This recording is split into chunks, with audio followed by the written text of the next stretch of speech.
నేతి బొబ్బట్లు చేస్తావా? చలో okay. Hi hi hello hello welcome to welcome to RH RH creations.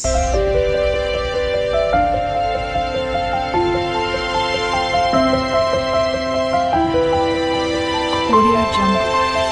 నేతి బొబ్బట్లు అదేనండి, మన భక్ష్యాలు. ఆంధ్ర సైడ్ పోలేలని కూడా అంటారు. వీటి కోసం హాఫ్ కేజీ శనగపప్పు తీసుకొని మంచిగా 2-3 టైమ్స్ వాష్ చేసుకొని వాటర్ పోసుకొని హాఫ్ అన్ అవర్ వరకు మంచిగా నానపెట్టేసుకోండి. పప్పు ఎంత నానితే అంత తొందరగా ఉడుకుతుందండి. ఆలోపు పిండిని మిక్స్ చేసుకొని పక్కకు పెట్టేసుకుందాం. దానికి కావాల్సింది 2 కప్ ఆఫ్ గోధుమ పిండి అండ్ 1 కప్ ఆఫ్ మైదా. రెండు మిక్స్ చేసుకొని దాంట్లో కొంచెం పసుపు, 2 స్పూన్స్ ఆఫ్ గీ అండ్ కొంచెం సాల్ట్ వేసుకొని మంచిగా మిక్స్ చేసుకొని మ్యాగ్నేట్ చేసుకోవాలి. చపాతీ పిండిలా కాకుండా కొంచెం లూజ్గా మిక్స్ చేసుకుంటే పోలేలు, భక్ష్యాలు కొంచెం పల్చగా తినడానికి స్మూత్గా ఉంటాయి. సో పిండి కూడా నానాలండి. ఎంత నానితే అంత స్మూత్గా వస్తాయి, అంత పల్చగా వస్తాయి. తినడానికి కూడా చాలా మంచి టేస్ట్గా ఉంటుంది.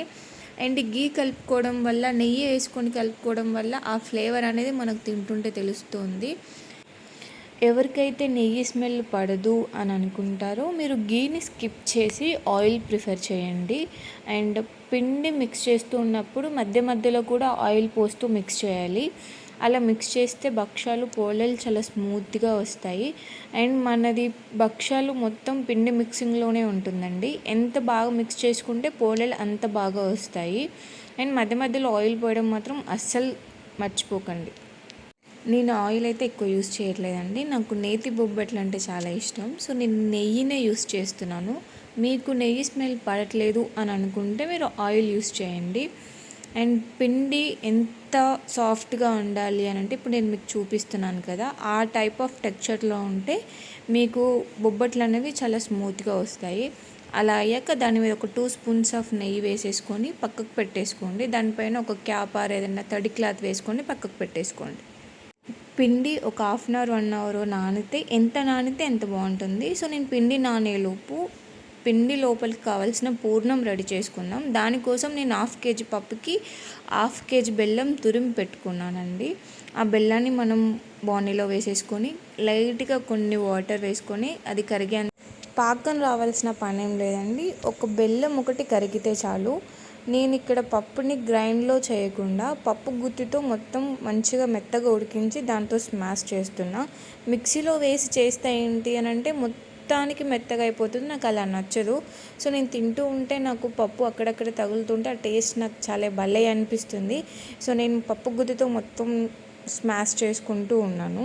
మీరు కూడా ఇలా ఒకసారి చేసుకొని ట్రై చేయండి, చాలా బాగుంటుంది. అలా స్మాష్ చేసిన పప్పుని కరిగించిన బెల్లంలో మిక్స్ చేసుకోవాలి. రెండు మంచిగా కలిసేలా కలపాలండి గరిటెతో. ఎంత మంచిగా మిక్స్ చేస్తే టెక్స్చర్ అంత బాగా వస్తుంది. ఫ్లేవర్ కోసం యాలకులు దంచేస్తే టేస్ట్ చాలా బాగుంటుంది. మీకు ఒకవేళ యాలకుల స్మెల్ పడదనుకుంటే మీరు స్కిప్ చేయొచ్చు. యాలకులు, చక్కెర రెండు వేసి గ్రైండ్ చేసుకుని వేయండి, ఆ ఫ్లేవర్ ఇంకా బాగుంటుంది. సో నేను పూర్ణం ఇలా ప్రిపేర్ చేసుకొని పక్కకు పెట్టుకుంటున్నాను. చేతికి కొంచెం నెయ్యి అప్లై చేసుకొని ఇట్లా పూర్ణం రెడీ చేసుకొని పక్కకు పెట్టేసుకోండి.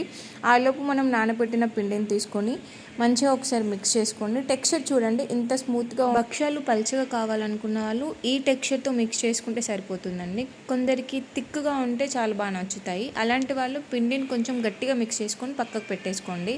వాళ్ళకి అలా సెట్ అయిపోతుంది. నేను ఇక్కడ పూర్ణం రెడీ చేసుకున్న పూర్ణాన్ని పిండిలో కలిపేసుకొని పక్కకు పెడుతున్నాను. నాకు ఎన్నైతే కావాలో అన్నీ ఒకటేసారి పెట్టేసుకొని పక్కకు పెడతాను.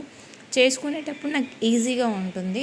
మీరు కూడా కావాలనుకుంటే ఒకసారి ఇలానే ట్రై చేయండి. మనకి ఎన్నైతే కావాలో అన్నీ ఇలా పూర్ణంగా పెట్టేసుకొని పక్కకు ఒక ప్లేట్లో అరేంజ్ చేసుకొని పెట్టుకుంటే చేసుకునేటప్పుడు చాలా ఈజీగా అవుతుంది. మనకి ఎక్కువ రిస్క్ ఉండకుండా ఉంటుంది. ఒక పాలిథిన్ కవర్ తీసుకొని దాన్ని నీట్గా వాష్ చేసుకొని ఆరాక దానికి కొంచెం గీ ఆర్ ఆయిల్ అప్లై చేసుకొని మనం ప్రిపేర్ చేసుకొని పెట్టుకున్న పూర్ణాన్ని తీసుకొని మంచిగా రౌండ్గా ప్రెస్ చేసుకుంటే సరిపోతుందండి. ఒకవేళ మీకు హ్యాండ్తో ప్రాబ్లం అవుతుంది అనుకుంటే చపాతీ చేసే కోలుతోనే చేసుకోవచ్చు. నేను ఇక్కడ హ్యాండ్తోనే చేస్తున్నాను. పిండిని స్ప్రెడ్ చేస్తూ ఉంటే మనకు చాలా పల్చగా వస్తాయండి. థిక్కు కావాలనుకున్న వాళ్ళు చిన్నగా చేసుకోండి, థిక్గా వస్తాయి. లేదు మాకు థిక్గా నచ్చదు అనుకున్న వాళ్ళు కొంచెం స్ప్రెడ్ చేయండి, పల్చగా వస్తాయి. మంచిగా రౌండ్గా స్ప్రెడ్ చేసుకొని పెనం మీద కొంచెం ఆయిల్ ఆర్ గీ వేసుకొని దాని మీద చేసి రెండు వైపులా కొంచెం గోల్డెన్ బ్రౌన్ కలర్ వచ్చి వరకు చేసుకుంటే సరిపోతుంది. మనకు కావాల్సిన నేతి బొబ్బట్లు ఎంతో టేస్టీగా చాలా బాగుంటాయండి టేస్ట్. ఒకసారి మీరు కూడా ట్రై చేసి మీ ఫ్యామిలీ వాళ్ళకి పెట్టండి, మీకు చాలా ఫిదా అయిపోతారు. Thank you for watching. Please subscribe RH Creations for more videos. Thank you.